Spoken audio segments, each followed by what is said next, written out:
సరస్వతీ పుష్కరాలు తెలంగాణలోని కాళేశ్వరం వద్ద ఘనంగా ప్రారంభమయ్యాయి. దక్షిణాదిలో ఈ ఒక్క కాళేశ్వర క్షేత్రంలోని సరస్వతి పుష్కరాలు జరుగుతుండటం విశేషం.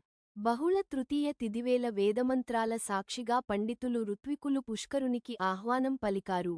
సుముహూర్త వేళ సరిగ్గా ఉదయం 5:44 సరస్వతి నది పుష్కర సంరంభం ప్రారంభమైంది.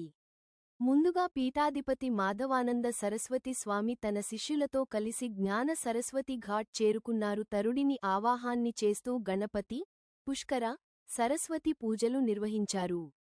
పీఠాధిపతి త్రివేణితీర్థంలో మొదటి పుణ్యస్నానం ఆచరించి తన సత్యదండానికి పుష్కరుని జలాలతో అభిషేకం నిర్వహించారు. మంత్రి శ్రీధర్ బాబు, శైలజ రామయ్యర్ దంపతులు పూజలో పాల్గొని పుష్కరునికి సారె, చీర సమర్పించారు. అనంతరం నది జిల్లాలతో పీఠాధిపతి కాళేశ్వరుడిని అభిషేకించారు.